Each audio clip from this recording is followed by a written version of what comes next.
Hey everyone, I'm Punch, and welcome to another episode of Applecraft. Number 10, we've reached double digits. Can you believe it? And you know what we're going to do to celebrate this milestone? Well, not really too much, but we are going to do something that I've never done in Minecraft before, which is make an ultra-efficient bone meal farm. Bone meal is an important resource, so I think it's about time we got our hands on a lot of it. Yeah, you know, our cactus farm here, it's big, it puts out a lot of cactus, but as a bone meal farm, it's just really not that great. I mean, this may look like a lot of bone meal here, but this is actually only after having been here for like hours on end working on other parts of the factory. So this thing is actually really slow, which is why it is time to replace it.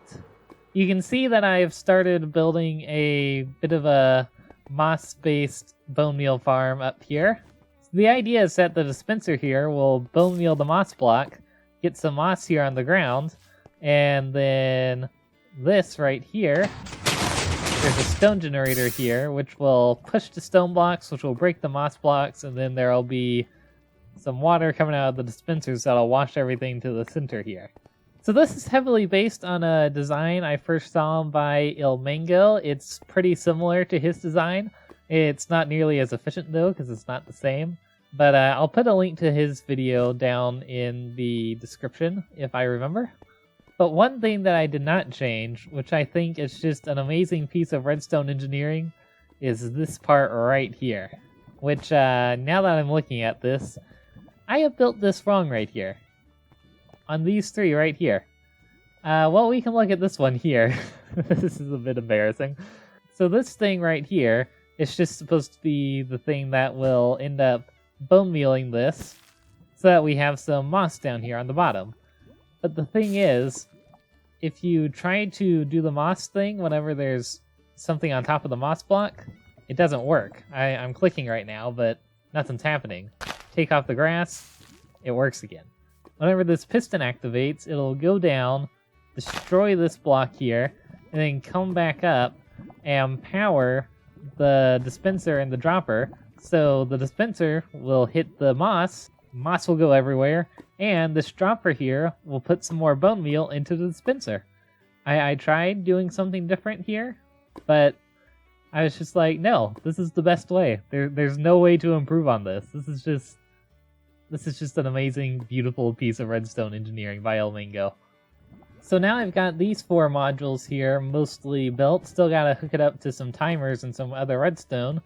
And now I want to go ahead and cover up all the rest of this part with smoothstone here with more of these. I'm not going to be putting more of these over the rest of the cactus farm though, for two reasons. One, I'm still not entirely sure if this is going to be in the game forever. It still feels a little buggy to me and cheaty. And I want to keep the area over these open just in case we have to go back to cactus as our bone meal farm. And we can add on some more layers if we need to. But another reason that I don't want to build more of these is because I've got a whole bunch of resources in one of these shulker boxes. Here we are. I've got a whole bunch of resources here. And it has really drained my resources. I had to go mining for more cobblestone because there are so many pistons here. I'm going to have to AFK at the iron farm some more because of the hoppers and the buckets. Like, this has just really drained our resources. We're gonna have to try to recover after we finish building this thing. Now, I think I feel a time lapse coming on.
Well, the farm is up and running, and it's mostly working smoothly. It does cause a bit of lag, as you can probably feel, but it seems to be all working fine, except I did notice after leaving it running for a while, things have kind of gone wrong down here. Let's get rid of this lava, see what we see. Yeah. I'm thinking there's something a bit wrong here. We have got a proper mess on our hands. Like, look at this. Oh, we still got some water right there.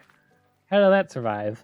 I literally have no idea how this thing broke, or why it did this. So we still got some of the water here. But then we got some cobblestone stuck in the system now. Yeah, so I've thought about this for a while, and I'm still not entirely sure exactly why the stone generators broke the way they did, but I have a theory. It may have something to do with the fact that these pistons here were getting one-tick pulses before, and if you don't know, whenever a sticky piston gets a one-tick pulse, it can cause a little bit of funkiness. Sometimes the sticky piston won't stick to the block like it's supposed to. So maybe there was something with that, or maybe the way the pistons were interacting with the water and the lava, it was weird. I don't know. So I extended the pulse slightly, so it's not a one-tick pulse anymore. And I also replaced these blocks right through here with obsidian, because pistons can't move obsidian, so we shouldn't have giant lines of cobblestone sticking out into the middle of the farm anymore. So I'm just gonna let this run for a little bit and see if anything else breaks. Hopefully everything goes well. Okay, so that literally just did not work at all. Extending the pulse length did not help. As soon as I turned on the machine, it started breaking.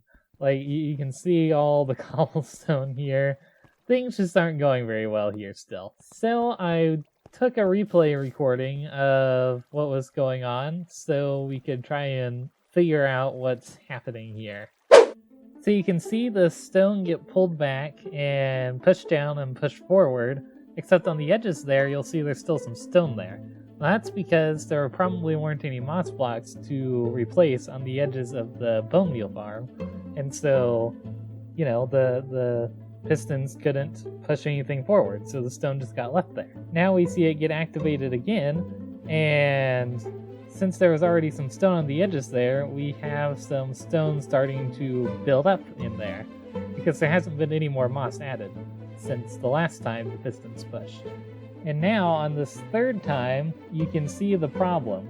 Since there was some stone there on the edges, it pushed the newly generated stone into the water sources, which destroyed the water sources, and, well, you saw what the end result was. So what's the solution to this problem? Well, I think if we just bust through here and clear this out, then if we add our water back in, I think the best thing we can do is go ahead and put some trapdoors right here. Because if there are trapdoors there, then the pistons, if they try to push a block into the trapdoors, it won't be able to, because there's a block there, and on the other side of these trapdoors, we have immovable blocks. So I think these waterlogged trapdoors should keep the farm from breaking. Well, putting in the trapdoors seemed to solve the problem, although I did run into another problem.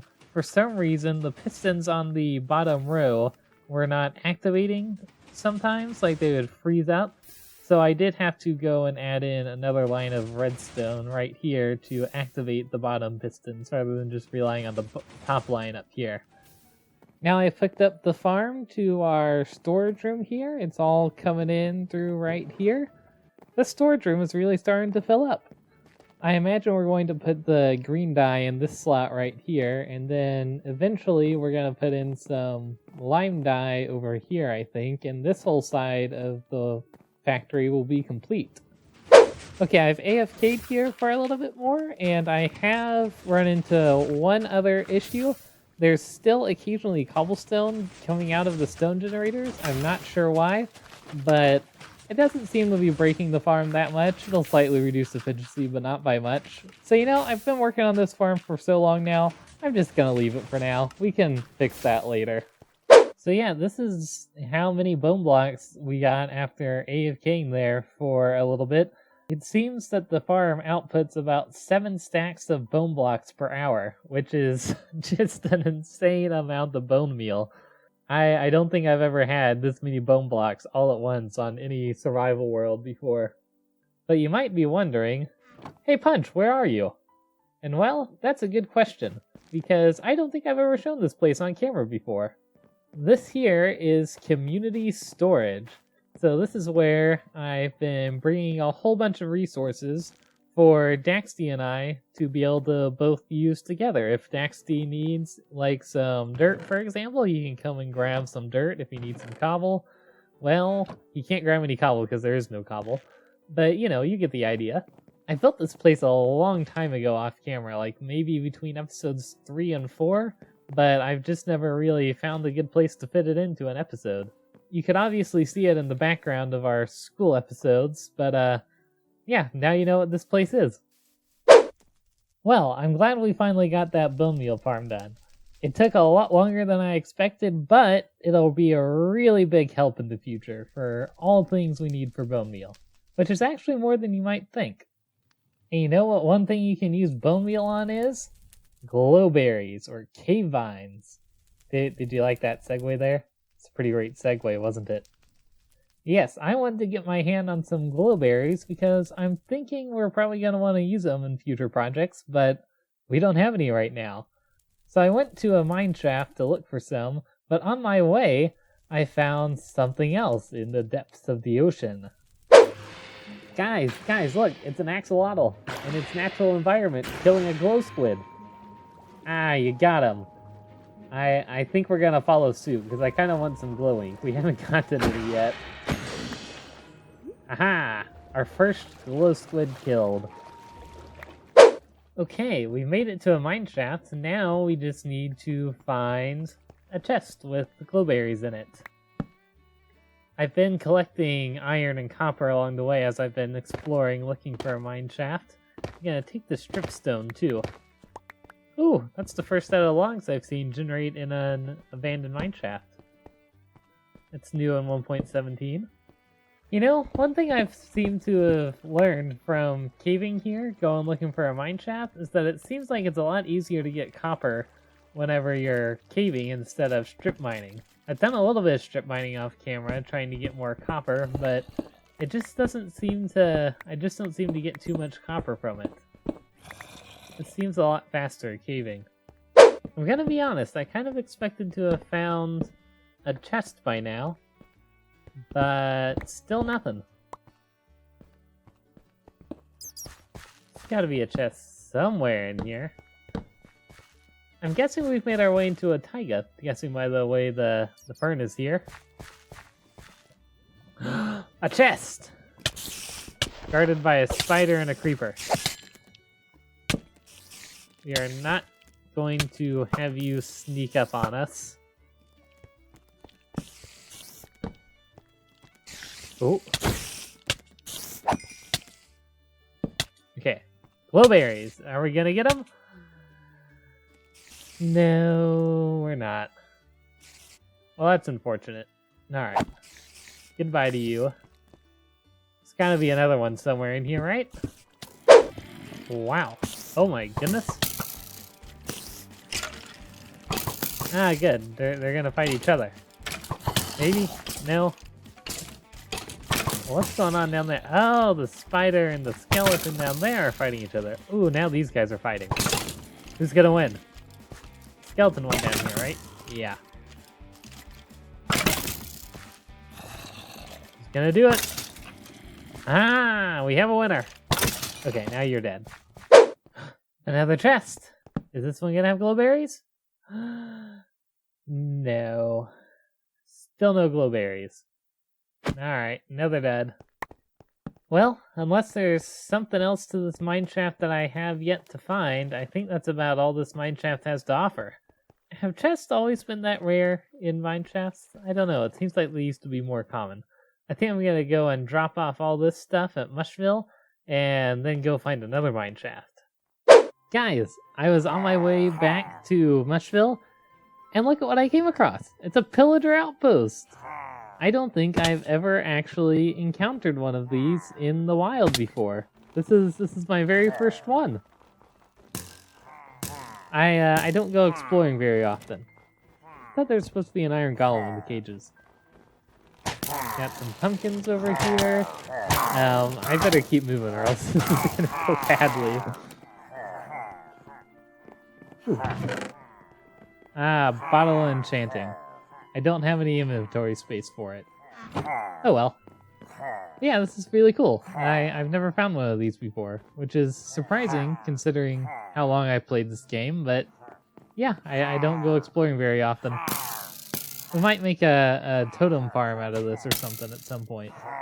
Alright, we found another mine shaft. Let's hope this one is more fruitful than the last one. Man, I don't know who designed this part of the mine shaft, but it's not looking too great. Whoever designed that needs to get fired. A chest! No glowberries. Glowberries do come in mine shafts, right? I'm not making that up, right? We're getting down to deep slate level now. This is kind of cool. I've never seen a deep slate mine shaft before. Oh, it's a... Okay, this is really funny. It's a regular spider spawner that lines up perfectly with the mine shaft. Like, this could not have been better positioning. That's kind of fun. Another chest! Still no glowberries. I don't want piercing 1, I want glowberries. We're at 1.17, right? Is there a bug or something, or why? I don't know. You're useless to me. Oh, it's a chest. No glowberries. I'm starting to give up hope here, guys. But we can use the ores still, so we'll go through this whole mine shaft. We've gotten more chests in this mine shaft than we did in the last one. Okay, guys, this is it. I can feel it. Okay, I'm not really feeling it, but we're gonna look. Glowberries! We have what we came for. We can leave now. We don't need to go any farther. I will take this iron, though. So I got quite a few more glow ink sacks while going searching for glowberries, and so I thought we would come in here and glow and behold! I think we have enough ink sacks to get all the signs here in the Nether hub. Like, that just looks so much better. You can actually see that there are letters in the sign from afar. Oh yeah, and I came to go to Mushville, and look at what I discovered that Dexty did. He's installed a little automatic minecart pickup and delivery system type thing. So you just go along, and then automatically dismounts you. It's kind of cool. Good job, Daxty. Well, we've jumped into the future a bit now, and I thought I would show you something else that we did in the Nether Hub now. Daxty has added some end rods to the Nether Hub here. In the central section, he added some of the crimson, which I think I really like in the center part here. And he also added end rods in here, and this place just looks so much better because of it. And we also decided that we would dye our signs now that they have glow ink sacks, because colors are nice. The colors stand out a bit more, and so it's easier to see which tunnels are in use, you know, which ones aren't. I like the colors. The colors are fun. I really do like how the Nether Hub is starting to come along. It's looking a lot better. Daxty is working on eventually adding on 2 more rooms for our hub, because that one room with a lot of our tunnels in it, it's almost full. So we're gonna need to expand out other places. And you know, with the glowberries, I did the calculation. There's only about an 8.5% chance that we would have to look in 6 chests or more to finally find our glowberries. Like, we just got extremely unlucky. But hey, now we have glowberries, and now we have bone meal. What else could one ask for in life? Well, I suppose there are a lot of other things you could ask for in life. But hey, we're doing pretty well with the bone meal and the glowberries. Yeah, I think that's all I've got for you guys today. I hope you enjoyed, and I'll see you in the next episode. Thanks for watching. Bye-bye.